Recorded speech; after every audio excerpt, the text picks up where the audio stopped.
अस्सलामु अलैकुम। उम्मीद है बच्चों सब आप खैरियत से होंगे। लेक्चर नंबर 4 के साथ हम स्टार्ट कर रहे हैं। लास्ट लेक्चर के अंदर मॉलिक्यूल्स के ऊपर हमने बातें ख़त्म की थी और एटम के ऊपर हमने एक ब्रीफली डिस्कस किया था। लेक्चर नंबर 2 में आप तमाम बच्चों को याद होगा, मॉलिक्यूल्स के ऊपर थोड़ी सी आपको और जो है मैं यहाँ पर बातें बता देता हूँ समरी में। अब आपके पास समरी पर क्या बातें हैं मॉलिक्यूल्स के ऊपर? मॉलिक्यूल्स के ऊपर ये है कि एक एटम या उससे ज़्यादा एटमों का जो मजमुआ कॉम्बिनेशंस जो होता है, अगर उन्हें आपस में मिला लिया जाए या बॉन्ड की सूरत में मिला लिया जाए तो उन्हें हम क्या कहते हैं? मॉलिक्यूल्स। जैसा कि हाइड्रोजन एटम को एक दूसरे हाइड्रोजन एटम के साथ अगर मैं जोड़ूं तो वो बन जाएगा मॉलिक्यूल्स, लेकिन जब तक हाइड्रोजन सिंगल है तो वो एटम कहलाएगा। इसी तरह से अगर मैं यहाँ पर किसी ऑक्सीजन एटम को किसी दूसरे ऑक्सीजन एटम के साथ जोड़ दूं तो वो कहलाएगा मॉलिक्यूल्स, लेकिन जब तक सिंगल ऑक्सीजन है तो वो आपके पास यहाँ पर कहलाएगा एटम। सिमिलर इसी तरह से लास्ट क्लास में जो हमने एग्जाम्पल लिया था बच्चों कि नाइट्रोजन एटम को नाइट्रोजन एटम से कंबाइन करने पर आपके पास बनता है मॉलिक्यूल यानी कि N2, लेकिन जब तक सिंगल नाइट्रोजन एटम आपके पास है तो वो आपके पास क्या कहलाएगा? Nitrogen atom. छोटी सी एग्जांपल्स आपको ब्रीफ कर देता हूँ मैं यहाँ पर कि वो छोटी सी एग्जांपल्स आपके पास यहाँ पर क्या है। देखिए, ये सिंगल हाइड्रोजन है, दिस इज़ कॉल्ड एटम। ये ऑक्सीजन है, दिस इज़ कॉल्ड एटम। ये नाइट्रोजन है, दिस इज़ कॉल्ड एटम। ये कार्बन है, दिस इज़ कॉल्ड एटम। अगर इस हाइड्रोजन एटम को, इन नाइट्रोजन एटम को और कार्बन एटम की कॉम्बिनेशन बनाना मैं शुरू करूं तो मैं एक काम कर लेता हूं, एक हाइड्रोजन मैंने लिया और एक और हाइड्रोजन इसमें कंबाइन कर दिया।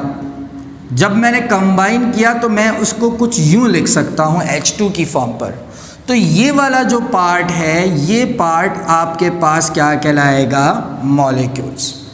बात समझ आई लास्ट लेक्चर के बारे में? इसी तरह से ऑक्सीजन है, एक सेकंड ऑक्सीजन को मिला दिया मैंने और इन्हें आपस में जोड़ दिया तो मैं कुछ लिख सकता हूँ O2, तो ये भी क्या कहलाएगा आपके पास? मॉलिक्यूल्स।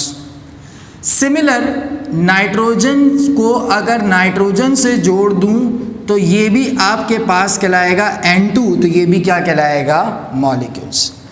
अब एक कन्फ्यूजन पैदा हो रही होगी बच्चों कि सर ये आपने सिंगल लाइन लगाया है, यहाँ पर डबल लाइन को आपने मेंशन किया है, यहाँ पर आपने ट्रिपल लाइन को मेंशन किया है, ये कहलाता है बॉन्ड, जिसके लिए चैप्टर नंबर 5 केमिकल बॉन्ड के अंदर हम रीड करेंगे ब्रीफली, तो अभी हम उस डिस्कशन में नहीं पढ़ रहे। अगर इस कार्बन एटम को मैं जोड़ दूं 4 हाइड्रोजन के साथ तो ये कुछ यूं हो जाएगा CH4। तो मैंने 4 हाइड्रोजन के साथ जोड़ दिया, ये क्या बन गया? CH4।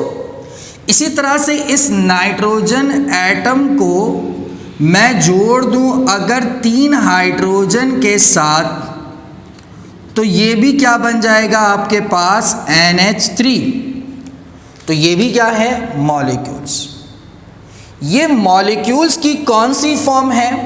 तो ये जो मॉलिक्यूल्स की फॉर्म आपके पास है ये कहलाता है डाई एटॉमिक मॉलिक्यूल। ठीक है बच्चों? और अगर 2 से ज़्यादा है तो हम उसे कह सकते हैं पॉली एटॉमिक मॉलिक्यूल। क्या सर सिंगल होता है? बिल्कुल सिंगल होता है। मोनो की भी पहचान होती है। मोनो एटॉमिक मॉलिक्यूल्स भी होते हैं। सवाल ये पैदा होता है तो सर ये तो एटम है, ये मॉलिक्यूल्स कैसे होते हैं? तो एग्जाम्पल के तौर पर मैं लिख रहा हूँ helium, neon, argon, krypton, xenon, radon, ये सब कहलाते हैं नोबल गैसेस। बच्चों याद रहेगा, ये सारे क्या कहलाते हैं? Noble gases. यानी हीना, नीना और करीना एक्सरे रंगीन, हीना, नीना और करीना एक्सरे रंगीन। शॉर्ट फॉर्म में आपको मैं बताऊंगा कैसे याद किया जाता है। इन सबको हम क्या कहते हैं? Mono atomic molecule. कैसे कंबाइन होता है इसके बारे में भी हम चैप्टर नंबर 5 के अंदर पढ़ेंगे, जहां पर एक ब्रीफली टॉपिक है dispersion forces, London forces, van der Waals forces, वहां पर आपको टॉपिक क्लियर हो जाएगा। तो ये मॉलिक्यूल्स और मॉलिक्यूल्स के टाइप्स आपके पास हो गए जो ब्रीफली है, जिसके लिए आप ऐसे बता सकते हैं कि जहां पर कंटेनिंग करे 1 एटम उन्हें कहेंगे मोनो, जहां कंटेनिंग करे 2 एटम उन्हें कहेंगे डाई, जहां कंटेनिंग करे 2 से ज़्यादा 2 और मोर तो उन्हें क्या कहेंगे? Polyatomic molecule. ठीक है बच्चों, तो ये है मॉलिक्यूल। अब मैंने आपको एक एग्जाम्पल बताया था। एग्जाम्पल क्या बताया था बच्चों? कि मैंने आपको एक एग्जाम्पल के लिए लिया था कि मैंने एक बिस्किट ले लिया, यकीनन चोको चिप्स बिस्किट हो सकती है। चोको चिप्स बिस्किट के अंदर आपने देखा है कि बिस्किट के दरमियान चॉकलेट आपके पास मौजूद होता है। अगर ये चोको चिप्स बिस्किट है तो यकीनन इस बिस्किट को डिफरेंट इंग्रेडिएंट से मिलाकर बनाया गया होगा। लास्ट लेक्चर याद करें। तो मैं कहता हूं ये बिस्किट एक मैटर का पार्ट है। अब मैटर क्या होता है? What is the matter? क्योंकि अगर ये इंग्रेडिएंट्स है तो मैंने आपको कहा था just like sugar, sugar matter itself, खुद ही एक मैटर है। शुगर क्या है? एक मैटर है। और मैटर क्या होता है कि वो तमाम चीजें जो कि वजन रखे, जगह घेरे, उन्हें हम क्या कहेंगे? मैटर। ऐसी जिसामत जो वजन रखे, जगह घेरे। It's anything which has weight and occupy space and volume, mass, something that's is called matter. This pen is the best examples of matter, क्योंकि जिस जगह पर ये पेन मौजूद है उस जगह पर सेम प्लेस पर कोई दूसरा पेन नहीं आ सकता। या अप आएगा, या डाउन आएगा, या साइड आएगा, या ये वाली साइड पर आएगा। ये सारे क्या हैं? मैटर है। एग्जाम्पल्स है कि आपके पास यहाँ पर एग्जाम्पल्स है। ये एग्जाम्पल्स क्या है आपके पास? कि ये मोबाइल फ़ोन, ये भी किसके एग्जाम्पल्स हैं? मैटर की एग्जाम्पल्स आपके पास है। तो ये भी आपके पास किस चीज़ की एग्जाम्पल्स है? मैटर की है। याद रहेगा? ठीक है। तो मैटर जो एग्जिस्ट करता है वो 3 कॉमन स्टेज पर एग्जिस्ट करता है। मैं यहां पर वर्ड मेंशन कर रहा हूं कॉमन। मैटर की 3 कॉमन हालतें हैं, होती तो बहुत सारी हैं लेकिन हमें इतना रीड नहीं करना 9th क्लास के अंदर। हमें सिर्फ 3 कॉमन स्टेट्स के बारे में बात करना है। पहला होता है सॉलिड, दूसरा मैटर आपके पास क्या होता है? वो होता है लिक्विड, तीसरा जो मैटर की जो स्टेज आपके पास होती है वो क्या होती है? गैस। ठीक है सर, सॉलिड क्या होता है? ऐसा मैटर जिसके मॉलिक्यूल्स आपस में टाइटली पैक्ड हों। इस तरह से ये समझ लिया मैंने कि राउंड शेप क्या है? मॉलिक्यूल्स ये आपस में टाइटली पैक्ड है, जिसका वॉल्यूम डेफिनाइट हो और शेप डेफिनाइट हो, उसे आप क्या कहोगे? उसे आप कहोगे सॉलिड। ठीक है। चैप्टर नंबर 6 में ब्रीफली डिफाइन इसे हम करेंगे, क्योंकि नाम ही है स्टेट्स ऑफ मैटर। तो मैटर की 3 स्टेट्स होती है। लिक्विड के जो मॉलिक्यूल्स होते हैं वो थोड़े थोड़े दूर होते हैं, little bit far from each other, ठीक है। और जबकि जो गैसेस के मॉलिक्यूल्स होते हैं वो भाग रहे होते हैं, कोई राइट पर, कोई लेफ्ट पर, कोई किसी जानिब, कोई किसी जानिब। तो गैसेस मॉलिक्यूल्स क्या होता है, very far away from each other, और वो कंटेनर की वॉल को स्ट्राइक करते हैं और वो आपस में भी स्ट्राइक करते हैं। कंटेनर की वॉल को स्ट्राइक करने पर क्या रीजनेबल आता है और आपस में कोलिजन करने पर क्या इफेक्ट लागू होता है, वो सारी बातें डिटेल में हम कहाँ पर करेंगे, चैप्टर नंबर 6 में। अभी बस आपने 2 बातें याद रखनी है कि मैटर क्या होता है, कि वो तमाम चीज़ें जो कि वज़न रखे, जगह घेरे, वो सारी की सारी क्या कहलाएंगी, आपके पास मैटर कहलाएंगे। मैटर की 3 स्टेज होते हैं, कॉमन स्टेट्स होते हैं। एक स्टेट्स होता है सॉलिड, दूसरा स्टेट्स होता है लिक्विड, तीसरा स्टेट आपके पास क्या होता है, गैस, चौथा प्लाज्मा होता है, 5वां बॉस आइंस्टाइन होता है। ऐसे नाम मैं लेते जाऊँ तो फिर ये टॉपिक ही ख़त्म ना हो। बेसिक टॉपिक के लिए 3 ही टॉपिक आपके पास क्या है बच्चों, काफ़ी है।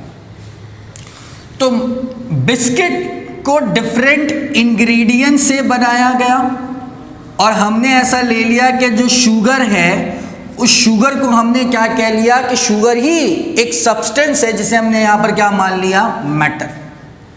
अब जब इस मैटर को तुम तोड़ोगे ना बच्चों, तो ये मैटर 2 हिस्सों में टूटता है। एक टूटता है मिक्सचर में और एक टूटता है प्योर सब्सटेंस में, ठीक है। मिक्सचर क्या होता है चैप्टर नंबर 7 में पढ़ेंगे। सब्सटेंस क्या होता है, सब्सटेंस के अंदर 2 चीज़ें होती है, एक होती है एलिमेंट, दूसरा क्या होता है, कंपाउंड। बात समझ आई। मैटर के 2 पार्ट्स होते हैं, 2 काइंड्स होते हैं, यानी मैटर की काइंड्स आपके पास होती है। मैटर की जो काइंड्स होती है वो होती है सब्सटेंस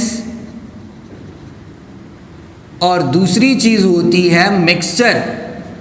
मिक्सचर क्या होता है, सब्सटेंस क्या होता है, ये बात बाद में करेंगे। सब्सटेंस के अंदर 2 चीज़ें होती हैं, वो होती है एलिमेंट और दूसरा कंपाउंड।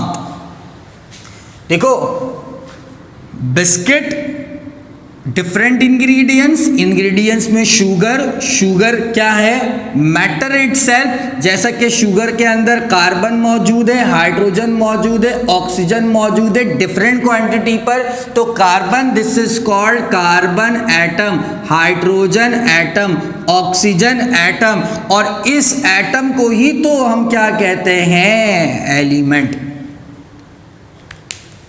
एटम क्या होता है आपको मालूम है, एटम वो स्मॉलेस्ट पार्टिकल्स है मैटर का जो अपने आप को डिवीजन ना होने दे, मतलब कैपेबल रहे, आपके पास अपने आप को टूटने ना दे, मज़ीद डिवीजन पार्टिकल्स में मुश्तमिल ना होने दे, वो होता है एटम। लास्ट क्लास में हम लोगों ने एटम के बारे में अच्छी तरह से रीड किया था बच्चों, आपको याद होगा। तो इसी को ही हम क्या कहते हैं, एलिमेंट। तो एलिमेंट की डेफिनेशन समझ आ गई कि एलिमेंट क्या है, प्योर सब्सटेंस। ये देखो कहा ना, मैटर की जो काइंड्स होती है वो क्या होती है, प्योर सब्सटेंस यानी कि प्योर सब्सटेंस है, जो कि कॉम्प्लेक्स फॉर्म है मैटर की, जिसे केमिकल रिएक्शन के ज़रिए या किसी भी दूसरे हिस्सों में कन्वर्ट नहीं किया जा सकता। आराम से मैं एक बात आपको कहूँ, आसानी से मैं आपको एक बात समझाऊं बच्चों, primary constitutes of matter, primary constitutes of matter that can not be broken down into any kinds of matter, any kinds of substance, any kinds of element or other simple or chemical reaction. Element atom यानी matter का वो part होता है जिसे तोड़ा नहीं जा सकता, प्राइमरी पार्ट होता है जिसे मज़ीद तकसीम नहीं किया जा सकता।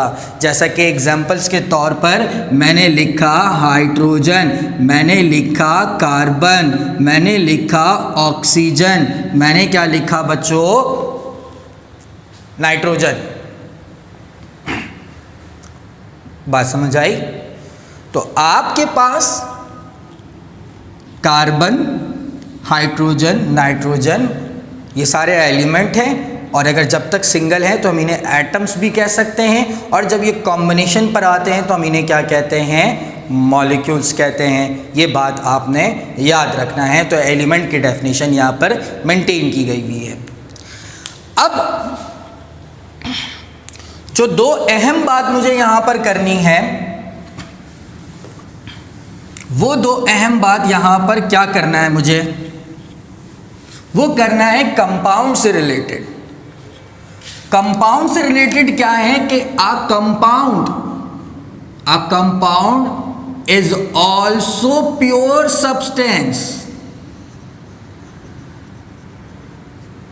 when two or more chemical elements are chemically bonded together। Compound भी तो सब्सटेंस का पार्ट है। एलिमेंट डिस्कस किया, आप क्या डिस्कस कर रहे हैं, कंपाउंड। एग्जांपल्स के तौर पर Na एक एलिमेंट है जिसे हम क्या कहते हैं, सोडियम। Na को हम क्या कहते हैं, सोडियम। ठीक है। जो Na का सिंबल होता है वो सिंबल होता है Na, क्योंकि ये सिंबल लिया जाता है इसके ग्रीक नेम से। ठीक है। ग्रीक नेम में क्या होता है, ग्रीक नेम में इसका नाम होता है नाट्रियम। तो जितने भी पीरियोडिक टेबल के अंदर एलिमेंट के जो सिंबल लिए गए हैं, या तो वो इंग्लिश अल्फ़ाबेट के कैपिटल लेटर से लिया गया है, या तो उन्हें ग्रीक लेटर के अल्फ़ाबेट से लिया गया है। ठीक है। ये याद रखिएगा कि सोडियम मैंने ले लिया, सोडियम, और एक तरफ मैंने क्या ले लिया, क्लोरीन। अगर सोडियम और क्लोरीन को मैं आपस में मिला दूं तो सोडियम और क्लोरीन मिलकर क्या बना लेंगे, ये बना लेंगे compound. NaCl is a compound, but Na क्या है, Na है आपके पास एलिमेंट। याद रहेगा। ऐसे बहुत सारे कंपाउंड हैं जिसमें डिफरेंट एलिमेंट को कंबाइन करके बनाया गया है। एग्जाम्पल्स के तौर पर कार्बन को ऑक्सीजन से मिला दो तो बन जाता है CO। इसी तरह से अगर कैल्शियम को ऑक्सीजन से मिला दो तो बन जाता है CaO। अभी ये अनबैलेंस्ड है। ठीक है। इसी तरह से आप मैग्नीशियम को ऑक्सीजन से मिला दो तो बन जाता है MgO। इसी तरह से आप अगर पोटाशियम को आयोडीन से मिला दो तो बन जाता है पोटाशियम आयोडाइड। तो ये सारे क्या हैं, कंपाउंड, और ये सब सिंगल सिंगल क्या है आपके पास, एटम। तो हाउ टू बैलेंस कैसे करेंगे, तो ये अभी हम रीड करेंगे चैप्टर नंबर 2। बस अगले लेक्चर में स्टार्ट होगा। मैं बताऊंगा कहाँ से कितना टॉपिक हमने कवर कर लिया है। तो चैप्टर 2 के अंदर ये न्यूमेरिकल का पार्ट है, जहाँ पर हम सीखेंगे ये किस तरह से बैलेंस किया जाता है। बहुत इंपॉर्टेंट क्लास होती है क्लास 9 के लिए। ठीक है। तो 4 बातें आपको यहाँ पर याद रखनी है। एक मॉलिक्यूल डिस्कस किया, मैटर क्या होता है, एलिमेंट क्या होता है, और कंपाउंड क्या होता है, और इन्हीं पार्ट्स को हम कहते हैं केमिकल रिएक्शन। चलो केमिकल रिएक्शन पर थोड़ा सा ब्रीफ कर देता हूँ आपको, आसान जुमलों में मैं आपको समझा देता हूँ कि केमिकल रिएक्शन क्या होता है।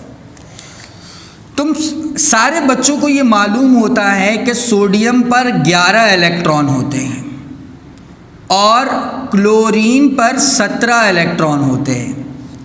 तो अगर सोडियम पर 11 इलेक्ट्रॉन होते हैं तो ये न्यूक्लियस हो गया, ये हो गया पहला शेल, ये हो गया दूसरा शेल, ये हो गया तीसरा शेल। फर्स्ट शेल के अंदर 2 इलेक्ट्रॉन, सेकेंड शेल के अंदर 8 इलेक्ट्रॉन, 8 और 2 कितना हो गया 10 electron. We have 1 more electron required. Why? Because sodium has a 11 electron and there is 10 electron. तो इस शेल के अंदर अभी फिलहाल कितना आएगा 1 इलेक्ट्रॉन. तो सोडियम के पास कितने हो गए 11 इलेक्ट्रॉन.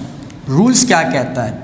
रूल्स कहता है कि किसी भी शेल में 8 इलेक्ट्रॉन हो या तो 4 इलेक्ट्रॉन हो, अगर 8 से कम है तो भी लॉस या गेन कर जाए, या 4 से कम है तो भी क्या कर जाए लॉस या तो क्या कर जाए गेन कर जाए. ये बात आपको समझनी होगी.